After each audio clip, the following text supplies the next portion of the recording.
Apa khabar semua? Siapa dekat sini rasa yang tayar kereta ni dibuat dari getah?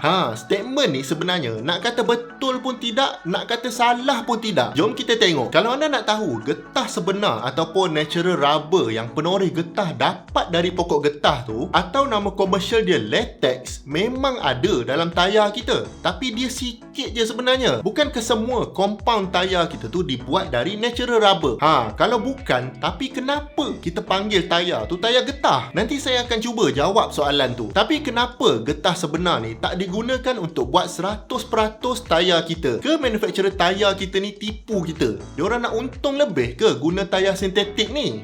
Sebenarnya natural rubber ni dia ada banyak properties yang tak berapa sesuai lah untuk dijadikan sebagai tayar. Contohnya getah dari pokok ni bila diekspos ke suhu yang sejuk, dia akan mudah jadi keras tau. Bila dia keras pula, dia akan jadi brittle ataupun rapuh, dan dia boleh pecah macam kaca tu. Bila terdedah dengan suhu yang panas pula, dia akan jadi lembut sangat pula. Anda bayangkan kalau tayar kita tu lembut sangat, macam mana dia nak contain tekanan udara yang kita pump dekat dalam tu? Betul tak? Jadi pendek kata, natural rubber ni tak sesuai untuk keadaan yang ekstrim. Tayar kita ni pula sebenarnya kita tak perasan, tapi antara komponen yang kita kerjakan paling ganas sekali dekat kereta kita tu adalah tayar lah. Surface tayar tu sebenarnya yang tampung berat kereta kita plus berat penumpang. Lepas tu kalau kita bawa laju, tak ada siapa kisah pun tayar kita tu berpusing laju mana. Lepas tu kadang-kadang kita langgar lubang lah. Lepas tu jalan atas jalan yang berbatu-batu. Kadang-kadang kita emergency brake sampai slide tayar tu. Dan macam-macam lagi lah tekanan yang kita bagi dekat tayar ni. Jadi kita pun tak perasan betapa ganasnya daya yang tayar ni tampung setiap hari. Jadi dengan penggunaan tayar yang ekstrim macam ni, tayar tu kalau dibuat dari 100%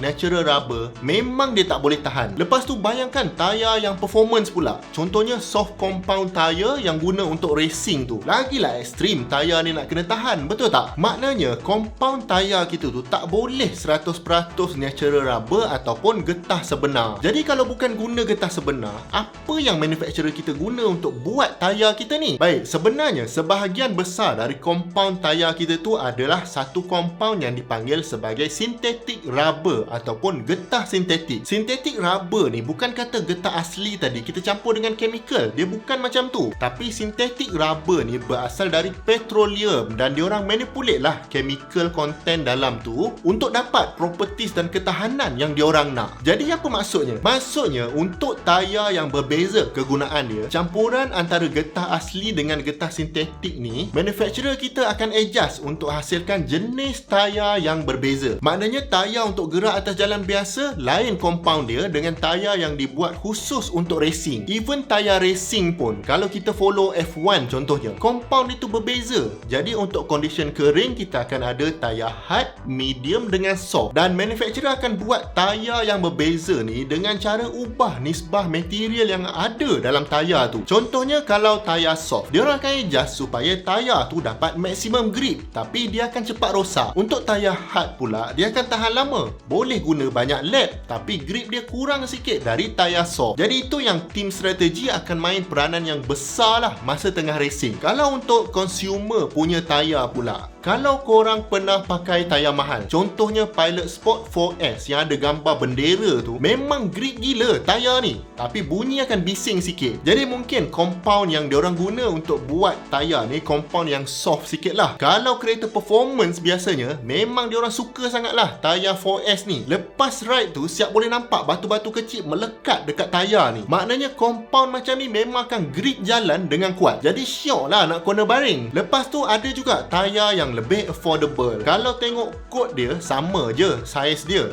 dan mungkin rating pun sama, tapi bila pakai level comfort dengan grip tu mungkin berbeza. Jadi susah kita nak tentukan grip yang berbeza tu datang dari bunga tayar punya pattern ke ataupun sebab compound yang manufacturer gunakan adalah berbeza. Contohnya kalau saya sendiri, kalau kereta family tu tak adalah saya corner baring. Jadi tak perlu tayar yang sangat grip macam Pilot Sport 4S ni. Cukup setakat saiz tayar tu betul, betul, rating dia betul.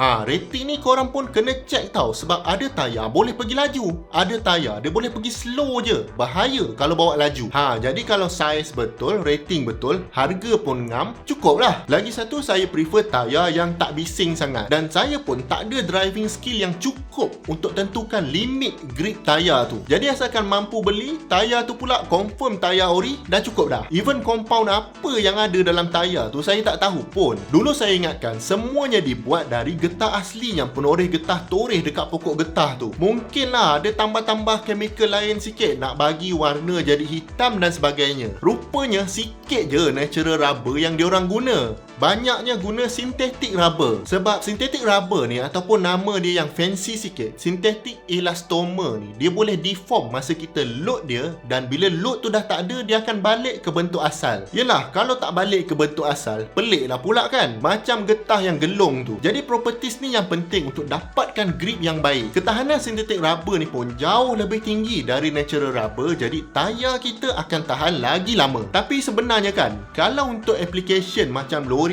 yang besar gedabak ni, kita panggil dia earth movers, yang peliknya tayar diorang yang besar-besar ni dibuat sebahagian besarnya dari natural rubber. Jadi berbeza dengan compound tayar kereta kita yang guna synthetic rubber. Lagi satu, korang tahu tak kenapa tayar kita warna hitam? Dia bukan saja-saja orang bagi warna hitam tu. Tujuan dia adalah sebab warna hitam ni dia sangat berkesan untuk kurangkan ultraviolet radiation yang datang dari matahari, untuk kurangkan kemungkinan tayar kita ni crack. Logik tak? Lagi logik kalau korang subscribe dekat channel ni tau. Jadi diorang masukkan juga carbon black ke dalam campuran resepi tu, dan carbon black ni lah yang bagi warna hitam dekat tayar kita. Korang perasan kan semua tayar warna hitam? Ke ada tayar warna lain? Kemudian bahan lain yang ada dalam tayar kita, kalau ikut kata Michelin, diorang letak silika yang diorang ambil daripada pasir, diorang campurkan dengan tayar kita tu untuk bagi compound tayar kita tu susah nak koyak. Tak tahu pula dalam tayar tu ada pasir kan. Jadi composition tepat berapa persen natural rubber, berapa persen synthetic rubber, carbon black, silika ni, of course lah diorang tak reveal. Kira macam trade secret lah ni. Setiap company lain resepi dia. Dan of course lah, untuk jadikan tayar kita ni bentuk dia bulat, cantik macam tu, dan untuk pastikan dia stay bulat, diorang akan reinforce tayar tu dengan besi dan juga benang-benang yang tebal macam polyester, nylon, rayon, aramid dan macam-macam lagi lah. Jadi kalau korang perasan sekarang ni, memang banyak lagi lah material lain dekat dalam tayar kita selain daripada getah asli dekat pokok getah tu. Jadi lepas tengok video ni lah, korang rasa tayar kita tu apa benda sebenarnya? Masih getah lagi ke dah bukan getah dah sebenarnya? Kalau anda suka konten yang macam ni, jangan lupa tekan butang subscribe dan jemput tonton banyak lagi video-video best dekat sini dengan dekat sini. Jumpa lagi di video yang akan datang. Assalamualaikum.